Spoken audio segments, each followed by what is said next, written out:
बच्चों, आज हम लॉगरिथम सीखने वाले हैं। तो कई बार लॉगरिथम आपको परेशान करता है, लेकिन आज के बाद लॉगरिथम आपको परेशान नहीं करेगा। तो ये है हमारा आज का टॉपिक लॉगरिथम, और इसको हम अंडरलाइन पर लिख देते हैं, देख लेते हैं। यही हमारा टॉपिक है आज का। और मैंने एक्सपोनेंट क्यों लिख रखा है? मैंने एक्सपोनेंट इसलिए लिखा है क्योंकि लॉगरिथम कुछ होता ही नहीं है। एक्चुअली एक्सपोनेंट ही लॉगरिथम होता है। तो चलिए हम इस बात को कैसे समझेंगे ये देखते हैं। हम एक छोटा सा एग्जाम्पल लेते हैं। आपको पता है कि अगर हम 2 पर पावर 3 रखेंगे तो हमारा आंसर क्या आएगा? हमारा आंसर आएगा 8। ये आपको पता है। अब एक्सपोनेंट में क्या गिवन रहता है? बेस और पावर गिवन रहता है और हमें आंसर मिल जाता है। लॉगरिथम एक्सपोनेंट का इनवर्स प्रोसेस है। अब देखिए मैं इसका लॉग कैसे लिखूंगा, एक्सपोनेंट को लॉग में कैसे चेंज करूंगा। देखिए लॉग, पहले आप लॉग लिख लीजिए। देखिए ये लॉग हो गया। जो एक्सपोनेंट का बेस था उसी बेस को आप यहां नीचे लिखेंगे। ध्यान रखिएगा, नीचे। This is the base of log. और ये जो आंसर आया है उसको हम उसके बगल में लिखेंगे 8। और हम पूछेंगे कि क्या होगा लॉग 2 ऑफ 8 की वैल्यू। तो आप खुद सोचो यहां क्या वैल्यू रखे 2 पे, क्या पावर रखे कि आंसर 8 आ जाए।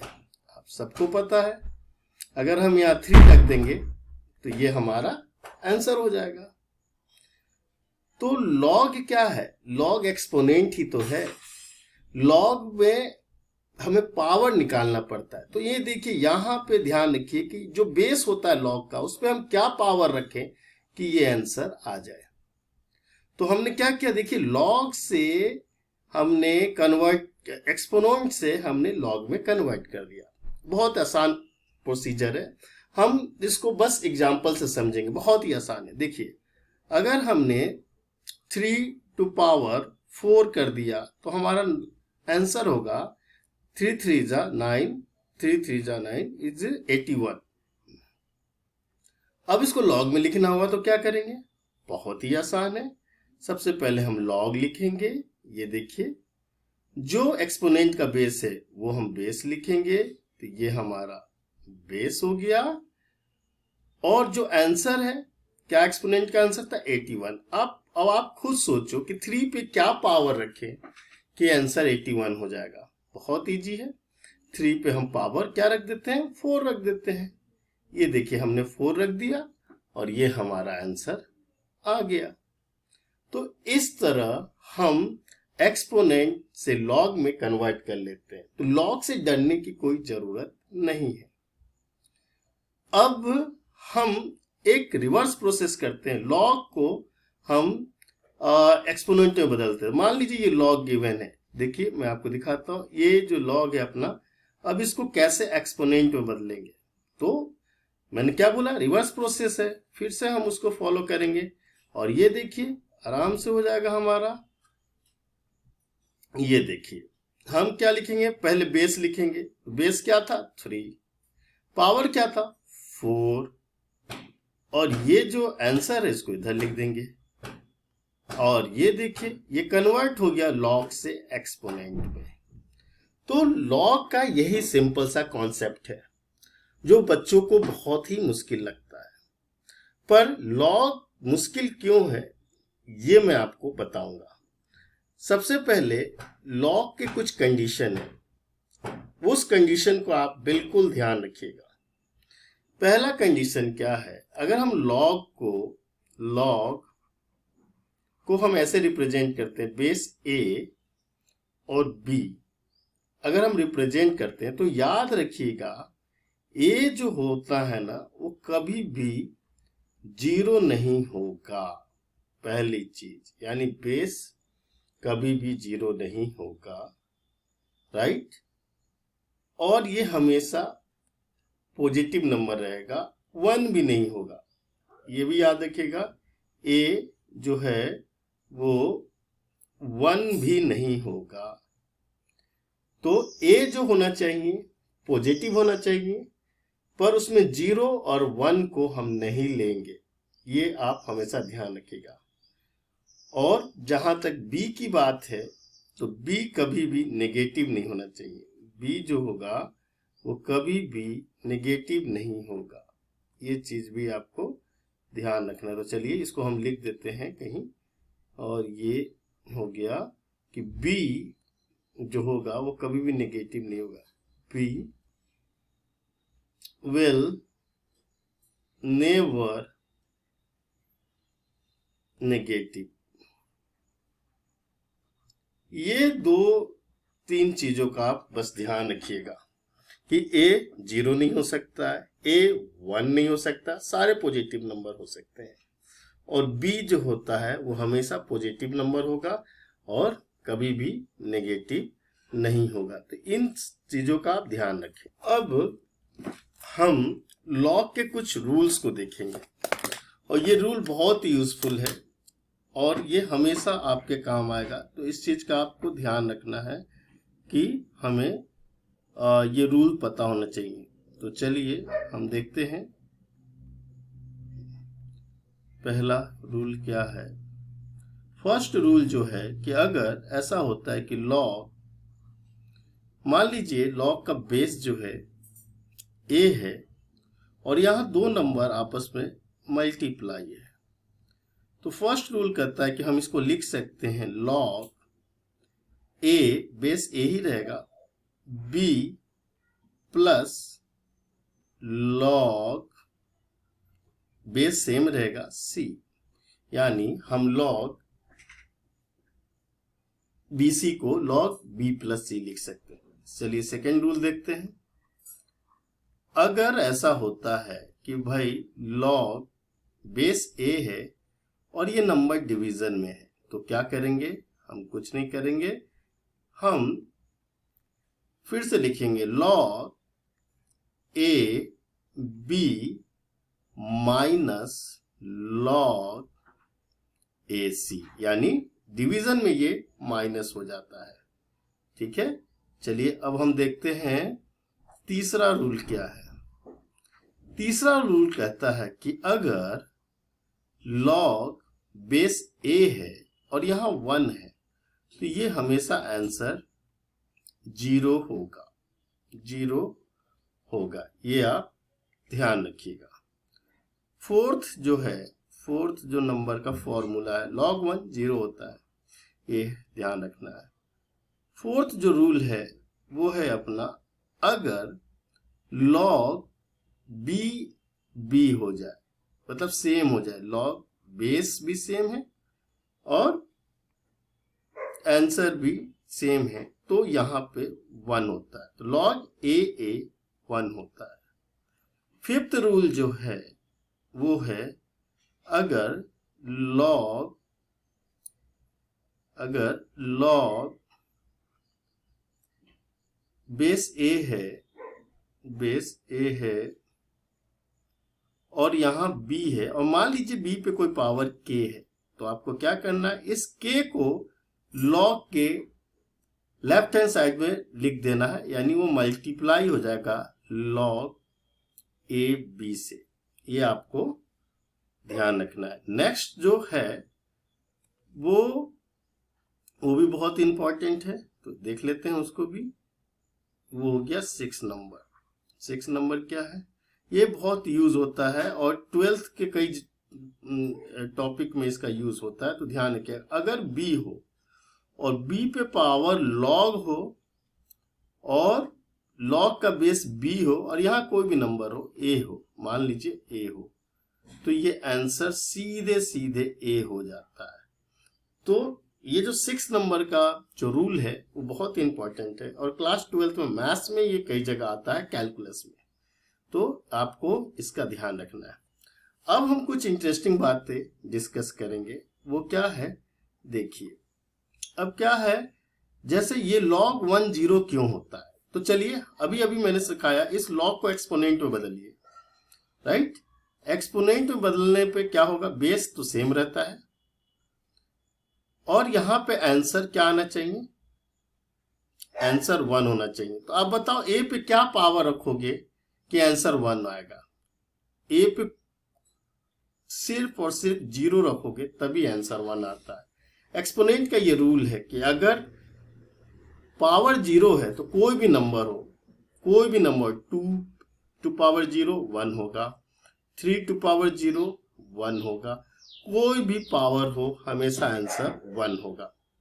तो जैसे ही log 1 आ जाता है तो आपको समझ जाना है कि इसका आंसर जो होगा वो 0 होगा। अब फोर्थ वाले पॉइंट को देखिए, उसको एक्सपोनेंट में बदलिए, आपको अपना आंसर खुद ही मिल जाएगा। एक्सपोनेंट में बदलेंगे तो जो log का बेस है वही एक्सपोनेंट का बेस होगा, जो log का आंसर है वो क्या बन जाएगा, 1 बन जाएगा, या आंसर को यहां लिख देते a। अब बताइए पावर क्या होना चाहिए कि a आ जाए, ऑब्वियस सी बात है 1 रखेंगे तभी तो सेम आंसर आएगा, 5 टू पावर 1 रखेंगे तभी तो 5 आएगा, इसलिए log a हमेशा 1 हो जाता है। तो अगर आपको कहीं कोई कंफ्यूजन होता है तो आप इसको रिवर्स में कर सकते हैं। बाकी सारे फॉर्मूले भी ऐसे प्रूव किया जा सकता है, पर ये बहुत टाइम लेंगे और इतना इंपॉर्टेंट है नहीं, आपको रिजल्ट पता होना चाहिए। अब एक लॉग की एक और खास बात है, उसे मैं आपको बता दूं। एक स्पेशल लॉग होता है जिसको कि हम बोलते हैं नेचुरल लॉग। क्या बोलते हैं बच्चों, नेचुरल लॉग। ये नेचुरल लॉग क्या होता है, कोई खास नहीं, और ये बहुत यूज होता है आपके फिजिक्स में, केमिस्ट्री में बहुत ज्यादा यूज होता है, और जो बच्चों ने मैथ्स नहीं लिया है उनको ज्यादा दिक्कत होती है। तो नेचुरल लॉग क्या होता है ये देख लीजिए। नेचुरल लॉग का कोई खास बहुत बड़ी चीज नहीं। नेचुरल लॉग का मतलब होता है कि जो आप लॉग लोगे ना उसका बेस ई रखोगे। क्या रखोगे, बेस ई रखोगे। यहां कोई भी नंबर हो सकता है, ए बी सी डी। इस लॉग को हम बोलते हैं नेचुरल लॉग, अगर इसका बेस ई हो। अब ई क्या है भाई, तो ई को बेटा बोलते यूलर नंबर। ये बड़ा ही इंपॉर्टेंट है, एटलीस्ट इसका नाम आपको पता होना चाहिए। तो इसको बोलते हैं यूलर नंबर। ये जो नंबर है ये बड़ा ही खास है, ठीक है। स्पेलिंग देखिएगा, EULER है, EULER है। तो यूलर नंबर ये बड़ा ही इंपॉर्टेंट नंबर होता है। ये जस्ट लाइक पाई की तरह होता है। किसकी तरह होता है, पाई की तरह। कि आप इसको, जैसे आप पाई को जानते हो ना, पाई क्या होता है, पाई जो होता है एक इरेशनल नंबर होता है। क्या होता है, इरेशनल नंबर होता है। उसी तरह जो ई होता है वो भी एक इरेशनल नंबर है। क्या है, इरेशनल नंबर है। और इरेशनल नंबर किसको कहते हैं बच्चों, जो नॉन रिपीटिंग और नॉन टर्मिनेटिंग होता है। और आपको पता है पाई भी क्यों स्पेशल है, क्योंकि इसकी एग्जैक्ट वैल्यू अभी तक नहीं मिल पाई है। अब ये जो यूलर नंबर होती है उसकी वैल्यू क्या है, पाई की वैल्यू आप लोग जनरली क्या यूज करते हो, पाई की वैल्यू आप लोग 22/7 यूज करते हो या फिर 3.14 यूज करते हो। इसी तरह यूलर का भी एक वैल्यू है, उसको देख लेते हैं। यूलर नंबर की वैल्यू जो है वो है 2.718। क्या है, 2.718। तो अगर लॉग का बेस ई है तो इसको हम नेचुरल लॉग कहते हैं। और ई क्या होता है मैंने बता दिया। और 2.7.8 कहां से आया, अगर ये जानना चाहते हो तो आप हमें कमेंट करो, फिर मैं आपको उसको नेक्स्ट लेक्चर में बताऊंगा। अब जब ई आ जाता है ना तो लॉग को थोड़ा सा दूसरे तरीके से हम लिखते हैं। इस लॉग को हम दूसरे तरीके से लिखेंगे और उसको अलग तरीके से रिप्रेजेंट करते हैं। इसको लिखते LN 5 6 8 AB कुछ भी, ये हो गया। इसका मतलब ये हो गया कि ये एक नेचुरल लॉग है जिसकी बेस ई है और वैल्यू इसका जो है a है। तो ये हो गया आपका नेचुरल लॉग। एक चीज और ध्यान रखिएगा जो बहुत ही इंपॉर्टेंट है, उसको मैं बता देता हूं। इसके लिए हम थोड़ा ऊपर आ जाते हैं। यहां देख लीजिए, जो लॉग होता है, अगर ऐसे लॉग दिया हुआ है, log 5 लिखा हुआ है, तो इसका क्या मतलब होता है? यहां बेस तो दिया ही नहीं है। अगर बेस गिवन नहीं हो तो इसका सीधा सा मतलब है कि यहाँ पे वैल्यू क्या होगा? 10 होगा। तो एक्चुअल में अगर कुछ नहीं लिखा हो तो समझ लीजिएगा उस लॉग का बेस 10 है और 5, और यहाँ जो भी आंसर आ जाएगा। अब इस वैल्यू को आप कैलकुलेट नहीं कर पाओगे बच्चों। कैसे देखना चाहते हो? तो देखो, हम इसको एक्सपोनेंट में चेंज करते हैं। ये हो गया बेस, एक्सपोनेंट के लिए बेस वही रहेगा। आंसर कितना है? 5। अब तुम बताओ 10 पे क्या पावर रखे कि आंसर 5 आएगा? बहुत मुश्किल है, ये नहीं निकाल पाएंगे। तो इसके लिए या तो आप साइंटिफिक कैलकुलेटर यूज कीजिए, या एक लॉग टेबल आता है उसमें ये वैल्यूज गिवन रहेगी। तो लॉग की वैल्यू, हम सारे वैल्यूज को हम कैलकुलेट नहीं कर सकते हैं। तो फाइनली हमें लॉग के बारे में ये समझना है कि लॉग कुछ नहीं होता है, ये एक्सपोनेंट का ही रिवर्स फॉर्म है। साथ ही साथ लॉग का बेस जो है वो क्या 0 नहीं होना चाहिए, 1 नहीं होना चाहिए, ऑलवेज पॉजिटिव होना चाहिए। और लॉग का जो वैल्यू है, ये बी जो होता है, वो हमेशा पॉजिटिव नंबर होना चाहिए। इन कंडीशन का ध्यान रखोगे तो आप कभी भी लॉग में आपको प्रॉब्लम नहीं होगी। लॉग के बारे में और डिटेल में जानना चाहते हो, लॉग बहुत ही डेप्थ वाली टॉपिक है। अगर आप उसका ग्राफ जानना चाहते हो, या लॉगरिथम फंक्शन पढ़ना चाहते हो, या ई के बारे में और डिस्कशन करना चाहते हो, तो आप मुझे कमेंट करो, बताओ कि आप क्या जानना चाहते हो। मैं उस पर एक वीडियो बना दूंगा। और जाने से पहले बच्चों, आप चैनल को सब्सक्राइब करो। आप टॉपिक बताओ क्या पढ़ना है, वो मैं पढ़ाऊंगा। और प्लीज सब्सक्राइब और शेयर जरूर करो। Thank you. आप ऐसे ही आए और हमारे वीडियो से कुछ ना कुछ सीखें। धन्यवाद। फिर मिलते हैं नए वीडियो में। Bye, take care.